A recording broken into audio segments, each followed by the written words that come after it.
Hello, my friend, Roland here. In this video, we will be discussing the workflow that you would take to receive compounds in your pharmacy, which you can then dispense or destroy or sell to a different pharmacy, etc.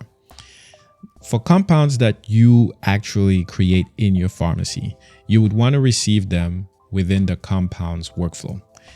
So you need to navigate to the inventory compounds workflow page, and then from here you can receive the compound. And that's what we're going to talk about here. So from here, you can only receive a compound that you have created already. So you can't receive a compound that you have not created. If you need to receive a compound, of course, first create it. Anyway, let's receive some of the methadone that we created in the last video. Easy way to search for that drug is, type in the drug name, or you can type in the custom NDC you created. One thing that's different with compounds is when we show you what the compound is, we're going to show you the package size. So you know that this is the one that you're receiving here. And if it's the wrong one, then you can, take that out and start over and then pick the right one. But anyway, that's the one we want to receive. Very standard information. You'll want to enter the lot number for the methadone that you're compounding, right? As well as its expiration date. So let's just say, a month from today, maybe. And then the transaction date time, that's right now when you're compounding this drug. For the methadone here, you can pick what location you're receiving it into. So you can create another location for your received compounds, or you can receive it in the compounds location. It doesn't matter. I'll just keep this in the primary location. And then here, you're going to enter how much of the compound you're receiving. So with C2Keep, if you've been using it, we track down to, the minimum billable unit, essentially. And so in this case, even though it's 60 milligrams per ml and it's 90 mLs per, package, if you create 5 packages, you would want to enter 450. That's how much you're receiving. So it's always going to be a multiple of the package size. If you enter just 5 here, that's going to be incorrect. Again, you want to enter down to the, total that you're compounding, not the package size, but minimum billable unit, essentially. So let's just say we did 10 vials today. We're batching. So we have 900, and we can add notes again here if we want it. And we can try to receive this now, but we're going to get an alert that says we've not added any ingredients. And so we must add the ingredients. And that's what this button is. So we'll add the ingredients that we use to compound methadone. I'm just making stuff up here, but we're going to find some methadone. Okay, maybe methadone 10, and we only have 30 in stock. Let's say we used 29 and a half. And this is one of those deals now where we have a half tab that we cannot use anywhere else. And so right next to that particular NDC, we have the waste workflow.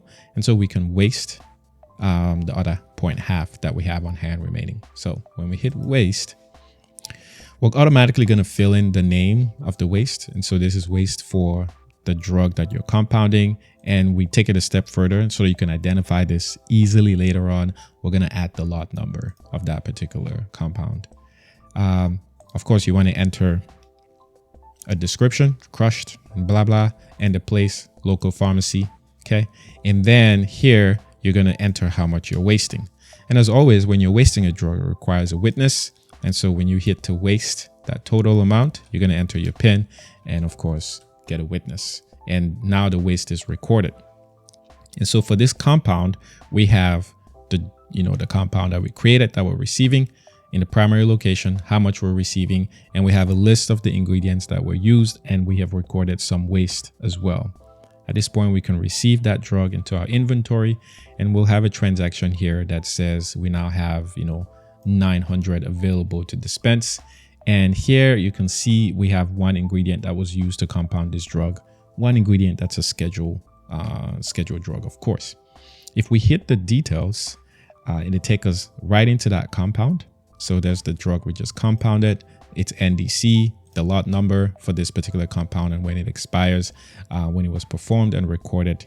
And then down here, we're going to see more information about the drug, the package size, the location in which we received it, how much we started with, how much we received, and how much we have on hand.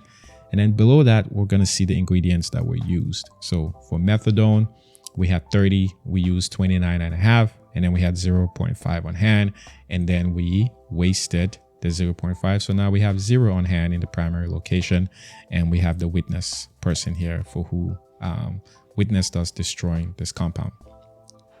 Couple of things to note. When you record waste right when you're compounding, it's also going to feed into your waste and destructions workflow.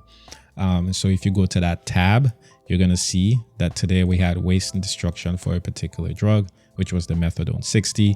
And there's the lot number, the method, the place, and the location. You can hit the details and quickly see how much was wasted.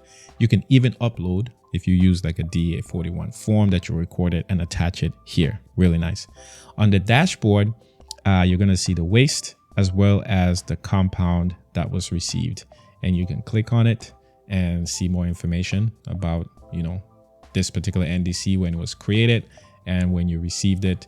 And like always, within the side panel, you can click the view compound, which will take you back into the details about that compound, and you will know what NDC you used.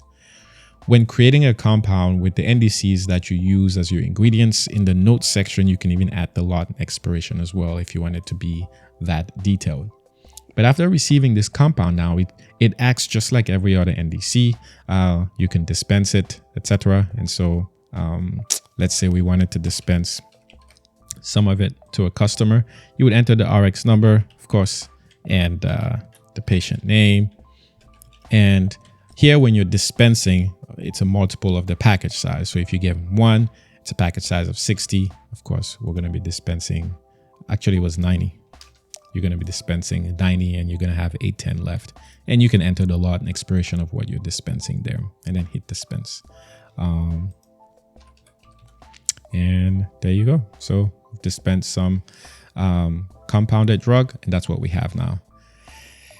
And there you go. That's how you would receive and dispense a compound or record any other transactions associated with that drug. In the next video, I'll show you how to receive a compound that maybe you bought from a 503B compounding facility. Thank you for watching this video, and appreciate you trusting us to continue to help.